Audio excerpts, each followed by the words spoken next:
Professores, percebam que, embora aquela puxada traga duas variações, a ilustração da puxada traga duas variações, uma a adução do húmero, outra a extensão do húmero, em todas elas eu terei, primeiro, nessa variação de extensão do húmero, eu terei um alongamento final de todos os feixes do músculo latíssimo do dorso, sim ou não? Por quê? Todos eles convergem para a inserção do húmero e contribuem com a extensão. Então, ao final de uma puxada, eu terei sim um alongamento relevante de todos os feixes do músculo latíssimo do dorso. Assim como ao final de uma abdução. Ao final de uma abdução, terei uma demanda relevante de todos os feixes do músculo latíssimo do dorso para a ulterior produção de adução. Mas, o que eu devo verificar? Professor, simula, por gentileza, com base na sua melhor pegada, uma puxada. Conecta latíssimo antes de iniciar o movimento. Vai lá. Boa, subiu. Agora conecta latíssimo. Agora conecta seu latíssimo do dorso. Professores, uma preocupação que nós devemos ter na sala de musculação, até que ponto esse praticante está entendendo o envolvimento do latíssimo do dorso na ação que quer produzir? Vou contar um fato para vocês e verifiquem a partir de amanhã. Na sala de musculação, aleatoriamente, façam uma palpação do latíssimo do dorso enquanto o praticante realiza remadas e puxadas. Eu não vou nem para o pull down, que é um exercício ainda mais complexo, porque o pull down é caracterizado por uma extensão do ombro a partir de acentuada flexão, sim ou não? Inclusive, eu posso manipular o torque de resistência para obter o pico aqui, e daqui realizar a extensão do húmero. Ok. Eu não vou nem para o pull down. Palpem o latíssimo do dorso de praticantes que estiverem realizando remadas e puxadas. E analisem o nível de envolvimento do latíssimo do dorso. Eu estou me referindo, inclusive, a indivíduos treinados. Tudo bem? Professor, força aqui a minha mão para baixo, como se estivesse na puxada. Pode forçar a minha mão para baixo aqui. Isso. Vai lá. Segura na volta. Expande aqui. Segura na volta. Vocês podem fazer. Palpem o latíssimo do dorso de vocês e tentem conectá-lo na ponta dos dedos sem produzir um movimento no ombro. Se quiserem conhecer um padrão, podem vir aqui. Sim, essa conscientização deve ser buscada na sala de musculação. Por quê, professor? Se esse praticante, e aqui, repita-se, estou me referindo também a indivíduos altamente treinados. Se esse praticante não apresenta domínio do músculo para a execução da puxada, não adianta eu variar pegadas. É melhor investir em uma técnica e aprimorar digamos que essa conscientização no envolvimento do músculo-alvo na execução do exercício. Detalhe, quando eu aumento a carga, eu perco ainda mais esse domínio observado pelo praticante.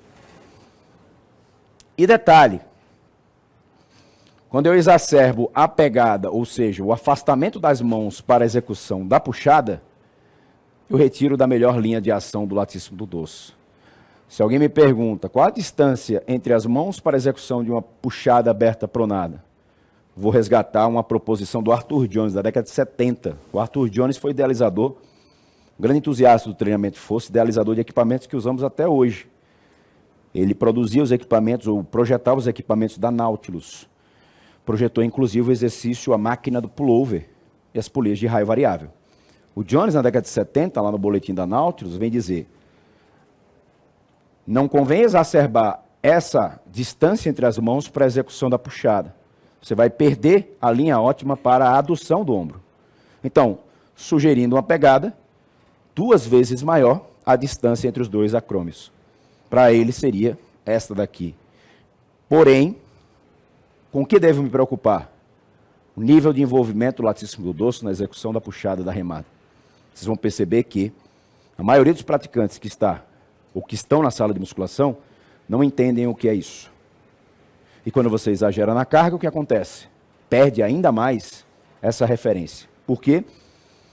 Há um outro músculo para o qual devemos atentar, que é esse aqui, olha. Nesse slide eu tenho ambos. Eu tenho um músculo redondo maior na cor azul, tenho um músculo latíssimo do dorso ali, inconfundível. Quem é o músculo redondo maior? É um músculo pequeno em relação ao latíssimo do dorso, que está inserido no ângulo inferior da escápula e também uma inserção no húmero muito próximo ao latíssimo do dorso, sulco intertubercular. Quando ele aperta minha mão para baixo, puxa. Quando ele realiza o que seria uma adução do húmero, perceba que o latíssimo do dorso atua para contribuir com essa ação. Porém, o músculo redondo maior também traciona o húmero em direção ao ângulo inferior da escápula e o ângulo inferior da escápula em direção ao húmero. Percebe aqui, professor, a linha dele? No outro lado. Latíssimo do dorso, mas eu tenho um músculo redondo maior aqui. Do húmero, sulco intertubercular, o ângulo inferior da escápula. Quando ele realiza a puxada, puxa, eu tenho um músculo redondo maior, tracionando o húmero em direção à escápula, mas o ângulo inferior da escápula em direção ao húmero.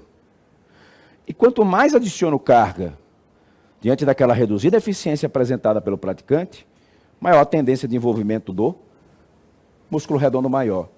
Pior, tanto na extensão quanto na adução, e ele também é um músculo rotador medial. Não sei se vocês já perceberam, aquele indivíduo que está puxando, e as escápulas ficam soltas com uma tendência à rotação superior. Ora, não devemos descartar o tracionamento observado ou gerado pelo músculo redondo maior sobre o ângulo inferior da escápula, puxando em direção ao húmero. Um primeiro ponto importante a se considerar na prescrição. Procure variar planos de ação ou planos de movimento, procure variar comprimento muscular. Mas invista principalmente na técnica que o aluno apresenta pleno domínio. Pleno domínio da ação do latíssimo do dorso. Atenção, eu posso realizar uma puxada com mais carga, mas não necessariamente com maior envolvimento do músculo latíssimo do dorso. Essa é a questão. Por isso que eu não gosto muito, não sou simpático ao emprego de métodos de alta densidade para treinar remadas e puxadas. Já perceberam? Já aplicaram um GVT numa puxada? Um rest pause numa remada? Experimenta.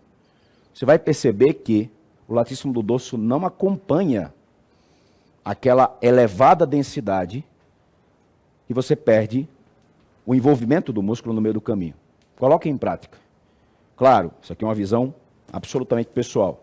Mas quando eu falo sobre métodos de alta densidade, uma pré-exaustão, embora o Jones sugeria uma pré-exaustão com pull-down seguida de remada ou puxada, mas quando levo o latíssimo do dorso a protocolos de alta densidade, percebe-se uma perda de domínio da ação do músculo pelo praticante. E não me refiro aqui somente a praticantes recreacionais.